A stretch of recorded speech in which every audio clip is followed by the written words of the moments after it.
اور جہاں تک تعلق ہے میرے رسول پاک کا، اللہ کریم نے فرمایا النبی اولیٰ بالمؤمنین من انفسہم، فرمایا یہ جو نبی ہے نا یہ تو مومنوں سے ان کی جانوں سے بھی زیادہ قریب ہے۔ تو ہر وقت دل کی دھڑکنوں میں، روح کی ٹھنڈک میں، قلب میں، دل میں، روح میں، ذہن میں جو چیز ہر وقت سمائی ہے نا مومنوں کے، وہ رسول پاک کی ذات ہے۔ اگر رات ساری بندہ یہی سوچتا رہے کہ سویرے یار کس طرح کام چلانا ہے، پیسے کیسے آئیں گے، جو میرے پاس 2 لاکھ ہے اسے 6 کیسے کرنا ہے، اور یہ 6 ہے یہ 12 کیسے ہو سکتا ہے، اور جناب یہ دنیا میری کیسے آگے بڑھ سکتی ہے، اور یہ جو پلاٹ پڑا ہے نا میرے گھر کے بالکل سامنے کیسے کوئی چکر چلے کہ میرا ہو جائے، گاڑی ہے ذرا چھوٹے ٹائروں والی بڑے ٹائروں والی کیسے آ سکتی ہے۔ اگر 24 گھنٹے منصوبہ بندی دنیا حاصل کرنے سے دین منع تھوڑا کرتا ہے۔ حضور نے تو فرمایا محنت کر کے کمائی کرنے والا اللہ کا دوست ہے، منع نہیں ہے، لیکن ہر وقت اسی گنتی میں رہنا، اسی کے شمار میں رہنا، الجھ جانا، اور جو اصل چیز تھی اس کو چھوڑ جانا۔ ہم نا نیکی کرتے ہیں، مومن ہوتے ہیں، لیکن اس کی لذت نہیں پاتے۔ یعنی اگر نماز پڑھ کے بھی بندہ قرار نہ حاصل کرے، اگر وہ خیرات کر کے بھی اس کی ٹھنڈک نہ محسوس کرے، مسجد آ کے محفل کرا کے محفل میں بیٹھ کے پھر بھی اس سے کوئی روحانیت نہ پا سکے، اس نے 20 علماء سنے، اس نے درجنوں خطباء سنے، اس نے ساری زندگی گزار دی، لیکن اس کے دل کی کیفیت ہی نہ بدلی، وہ لذت خاص ہی اسے نصیب نہ ہو، تو پھر اسے سوچنا چاہیے نا کہ دل میں نا اللہ تعالیٰ نے نا ہر چیز 2 بنائی ہے، ہونٹ 2، آنکھیں 2، کان 2، ہاتھ 2، پیر، دل اللہ نے ایک ہی بنایا۔ یہ نہیں ہو سکتا کہ چلو ایک طرف مجھے رکھ لو ایک طرف کسی اور کو رکھ لا، دل ہی ایک بنایا ہے۔ وہ کہتا ہے بس دل ایک ہے تو رب رسول ہی رہیں گے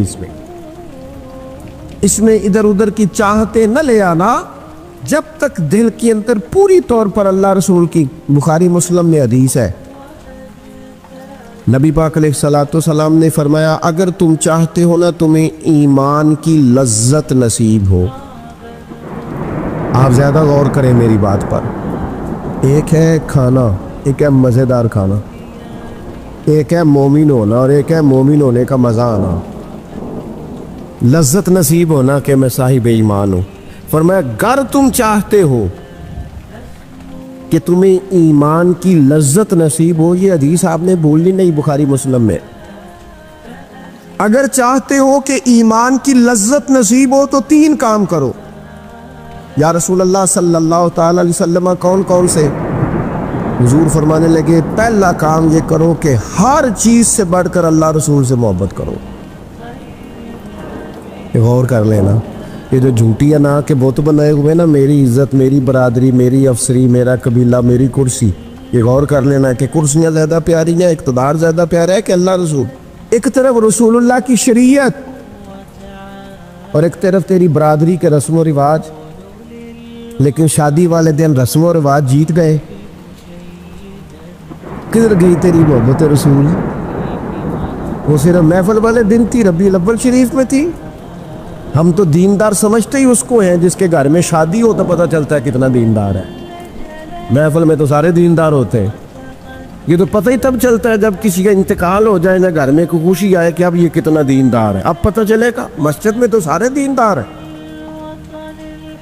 فرمایا اگر چاہتے ہو کہ لذت ایمان نصیب ہو تو ہر چیز سے بڑھ کر اللہ رسول سے پیار کرو، اور دوسرا فرمایا جس سے بھی پیار کرو نا اللہ رسول کی رضا کے لیے کرو،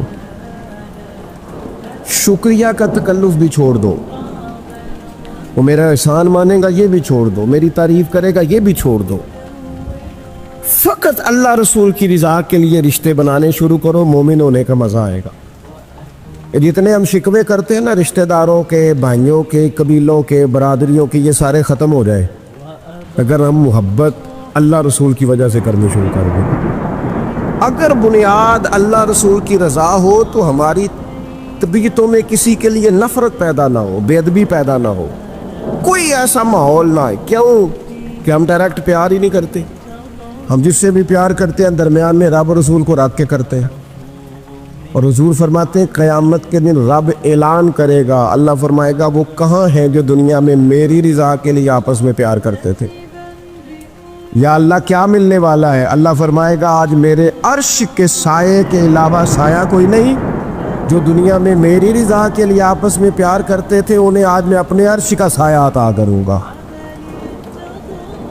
تو اگر ایمان کی لذت چاہتے ہو, ایک تو ہر چیز سے بڑھ کے اللہ رسول سے پیار کریں, ایک جس سے بھی پیار کریں اللہ رسول کے لیے کریں, اور دوسرا فرمایا مومن ہونے کے بعد, کلمہ نصیب ہونے کے بعد, ایماندار ہونے کے بعد کفر کی طرف جانا اتنا ناپسند کریں, اتنا ناپسند کریں جتنا کوئی آگ میں جانا ناپسند کرتا ہے, اتنا ناپسند کریں. اگر یہ ذہن بن گیا پھر لذت نصیب. میں آپ سے عرض کروں میرے عزیزو, ہم نا تھکی تھکی سی زندگی گزارتے ہیں, بور سا وقت گزارتے ہیں, الجھے ذہن رہتے ہیں, بکھری سوچے رہتے ہیں, ٹوٹے خیالات, پختگی نہیں باتوں میں, مضبوط نہیں افکار. کسی نے مشورہ دیا تو 10 منٹ کچھ اور سوچ لیا, اگلے سے بات کی تو پھر پچھلے کی بات ختم ہو گئی. اپنی زندگی میں مضبوطی نہیں. اور خدا کے بندو, ہمیں تو ایک سادہ سا اسلوب دے دیا گیا ہے کہ تم ہر چیز سے بڑھ کے رسول پاک سے محبت کرو. تو جب پوری طرح وہ محبت نصیب ہو جائے گی, جب پوری طرح وہ چاہت مل جائے گی, جب پوری طرح وہ خلوص نصیب ہو گیا, للہیت مل گئی, اللہ رسول کی بارگاہ نصیب ہو گئی, آپ یقین کریں حضور کی محبت بندے کو پکا کر دیتی ہے, اس کی سوچوں کو مضبوط کر دیتی ہے, اس کے اندر استقامت لاتی ہے. رسول اللہ کی محبت, انسان طاقتور ہو جاتا ہے. میں تقریر نہیں کر رہا, جذبات کا اظہار کر رہا ہوں. میں آپ سے داد نہیں چاہتا, میں آپ کی ذہن سازی چاہتا ہوں. آپ بھلے میری بات پر کوئی سبحان اللہ ماشاءاللہ نہ کہیں, لیکن میرے درد دل کو سمجھے میں کیا کہنا چاہتا ہوں. دوستو, حضور کی محبت مضبوط کرتی ہے, مضبوط, طاقتور کر دیتی ہے. نہ سمجھ آئے تو سیدنا بلال سے پوچھ کے دیکھو, مار پڑتی جاتی ہے, محبت طاقتور ہوتی جاتی ہے, تانے ملتے جاتے ہیں, محبت مضبوط ہوتی جاتی ہے. نہ سمجھ آئے تو سیدنا سلمان فارسی سے پوچھو. سالوں بیت گئے, ڈھونڈتے, تلاش کرتے, آتے, حضور کی بارگاہ میں حاضری دیتے, غلامی کرتے, کہاں سے چلے کہاں پہنچے. اگر نہ سمجھ آئے تو حضرت خبیب سے پوچھو, نہ سمجھ آئے تو بدر میں جا کے شہید ہونے والوں سے پوچھو جی محبت کتنا طاقتور کرتی ہے. حضرت انس بن نضر سے پوچھو میدان احد میں کہ یہ محبت افکار کو زندہ کرتی ہے, روح کو تازہ کرتی ہے. بندہ نہ زیادہ باتوں سے ویسے ہی بچ جاتا ہے. ایک شے صرف یاد کرنی پڑتی ہے, ایک شے, علم و بس کریو یار, اے ہوئی حرف تینوں درکار. اعلیٰ حضرت فرماتے ہیں اے عشق تیرے صدقے ہم جلنے سے چھٹے سستے, جو آگ بجھا دے گی اب وہ آگ لگائی ہے, جو آگ بجھا دے گی اب وہ. اور پھر اعلیٰ حضرت فرماتے ہیں کہ یاد رکھنا جان ہے عشق مصطفیٰ, روز فضوں کرے خدا, اور جس کو ہو درد کا مزہ, جس کو ہو درد کا مزہ. ایک ہوتا ہے شفا کا مزہ, ایک ہوتا ہے بیماری کا مزہ. یہ حضور کی محبت کی وہ والا درد ہے کہ یہ مزیدار ہے. اعلیٰ حضرت فرماتے جان ہے عشق مصطفیٰ, روز فضوں کرے خدا. او لوگوں جس کو ہو درد کا مزہ, وہ ناز دوا اٹھائے کیوں, اور پھر کے گلی گلی تباہ, ہم ٹھوکریں سب کی کھائیں کیوں, اور دل کو جو عقل دے خدا تو تیری گلی سے جائے کیوں. دل کو جو عقل دے خدا تو تیری گلی سے جائیں کو. صحابی بیٹھے ہیں نا نبی پاک کی بارگاہ میں, اور دیر سے بیٹھے اور جم کے بیٹھے, بٹھا کے اپنے محبوب کو اپنے پہلو میں. جو لوگ کچھ نہیں کرتے وہ بھی کمال ہی کرتے. دیر سے بیٹھے اور بیٹھے تو نبی کریم نے فرمایا جاؤ کوئی کام بھی کرو. اٹھے ستون کی اوٹ سے ہو کے واپس آ گئے, کہنے لگے یا رسول اللہ آپ کے بغیر دل ہی نہیں لگتا, تو طبیعت ہی نہیں جمتی, کہیں نظر ہی نہیں ٹھہرتی. جب تک آپ اپنے دل کی کیفیات, یار ہمارے بزرگ, ہمیں تو وقت نہیں ملنا چاہیے. اگر ہمارا دعویٰ ہے کہ ہمیں حضور سے محبت ہے تو وقت ہی نہیں ملنا چاہیے. سیرت ساری پڑھ لی ہے ہم نے, حضور کی احادیث یاد کر لی ہیں, نبی پاک کے فضائل پر جو کتابیں لکھی گئی ہیں وہ ہمارے پاس ہیں. کیا آج صبح سے لے کر اب تک 1100 بار درود شریف نصیب ہوا ہے؟ کیا اگر حضور سے محبت ہے تو ہمارے دل میں نبی پاک کی امت کا درد ہے؟ حضور پر نازل ہونے والے قرآن مجید کو ہم نے سمجھا ہے؟ دین اسلام کی روشن تعلیمات کے ہم کتنے قریب گئے ہیں؟ فارغ وقت آپ کیا جی میں آج کل بور ہوتا ہوں, تو بھئی آپ کتاب خریدیں حضور کی سیرت پر, پڑھیں شاہ عبدالحق محدث دہلوی نے کیا لکھا ہے, پڑھیں حضور کے فضائل کمالات, پڑھیں شفا شریف قاضی اعجاز کیا لکھتے ہیں. لیکن زندگی تو ادھر ادھر ضائع ہو رہی ہے. محبت والا تو اپنا ٹائم, یہاں تو کسی کو پیار ہو جائے نا اپنے گھر سے تو قربانی دیتا ہے, کہتا ہے آپ سب لوگ کھائیں گے, میں پردیس میں جا کے کماؤں گا. پیار ہو گیا نا تو اس نے جدوجہد کی, اس نے عمر گزار دی. ہمیں اگر پیار ہو تو پھر انداز کچھ اور ہو. تھوڑا سا نا اپنی قلبی واردات پر توجہ دیں, اپنے دل سے پوچھیں.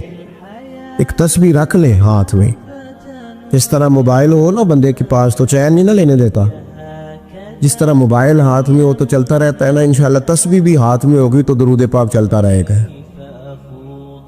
یہ کریں یہ کام, حضور کے تذکارے جمیلہ, نبی پاک کا تذکرہ, اپنے قلب اطہر میں حضور کی محبت کو. آپ دیکھیں نا کبھی صحابہ کا مزاج, ایک ہوتا ہے بڑے مشورے کرنا اور ایک ہوتا ہے زندگی میں نا ایک حرف یاد کر لینا. صحابہ نے نا ایک سبق یاد کیا تھا کہ جو حضور کہہ دیں گے نا, یہ بڑا مختصر, بڑا جامع, بڑا مزیدار اور سارے پہلوؤں کو اکٹھا کرنے والا سبق ہے. جو کریم کہہ دیں گے نا, لمبی چوڑی دوڑ ہی نہیں, جو حضور فرما دیں گے. حضرت صدیق اکبر سے پوچھا آپ کو پسند کیا ہے, کہنے لگے حضور آپ کو دیکھتے رہنا. میرا دل کرتا ہے میری بیٹی گھر میں خدمت کرے. حضور میرا دل کرتا ہے اللہ مجھے مال دیتا رہے, میں آپ کے قدموں پہ قربان کرتا رہوں. سانو تے قید سجن دا گہنا ہے, وہ جینجے رکھے ایسا اونج رہنا ہے. ہم نے نہ طے کر لیا ہے, ہم نے ادھر ادھر ایک مختصر سے سبق یاد کر لیا. آپ یاد رکھیں ہمارے پاس کوئی نہ کوئی لذت ہے, کسی نہ کسی چیز کے پیچھے دوڑ رہے ہیں. ہر بندہ دوڑ رہا ہے, کچھ مان کے دوڑتے ہیں, کچھ نہ مان کے دوڑتے ہیں, لیکن دوڑ لگی ہوئی ہے. آپ یقین کریں میں ایسے لوگوں کو بھی جانتا ہوں جو ڈھونڈ کے محفل میں جاتے ہیں. آج میں نے اپنے نبی کی نعت سنی ہے. میں ایسے لوگوں کو بھی جانتا ہوں جن کو کتاب مل جائے نا, ٹائٹل پہ لکھا ہو حضور کا تذکرہ, دوڑ کے خرید لیتے ہیں. میں نے دیکھا ہے کہ حضور کے میلاد پاک میں وہ یوں خرچ کرتے ہیں کہ جیسے بس پوری کیفیت طاری ہو گئی. نبی پاک کی نسبت جہاں نظر آئی, حضور کے اصحاب کی بات آئی یا اولاد کی بات آئی, امت کے اولیاء کی بات آئی یا علماء کی بات آئی, دین کے طلباء جو مدرسوں میں پڑھتے ہیں ان کی بات, جہاں جہاں ذکر آیا. ہم نے نہ کبھی قطرے پہ غور کیا اور نہ دریا دیکھا, بس جہاں تیری جھلک دیکھی وہیں ڈوب گئے. اپنے دل میں اس محبت کو پیدا کریں. میں آپ سے عرض کروں, اولادیں بھی پریشان ہیں ہماری.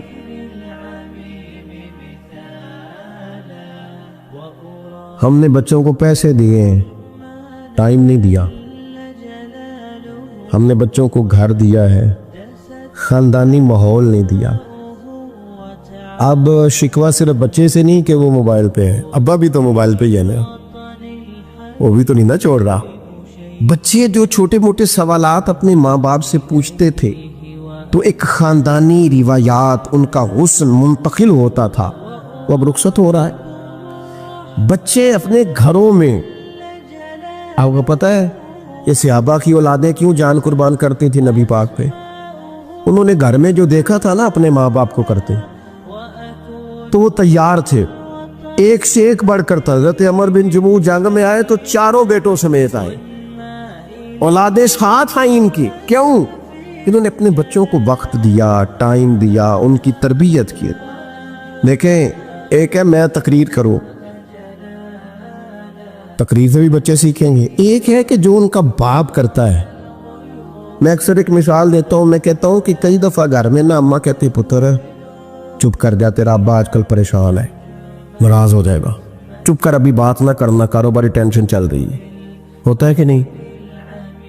پتر آج نہ بات کرنا، آج تیرے ابا جی کا موڈ نہیں ٹھیک، ہوتا ہے نا؟ تو کبھی کبھی یوں بھی ہونا کہ ابا بستر میں رو پڑے، تو پتر اٹھ کے جا کے پوچھے اماں جی خیر ہے؟ تو اماں بھی رو پڑے، اماں بتاؤ تو صحیح ہوا کیا؟ تو اماں کے پتر تمہارے باپ کو نا حضور کا مدینہ یاد آ رہا۔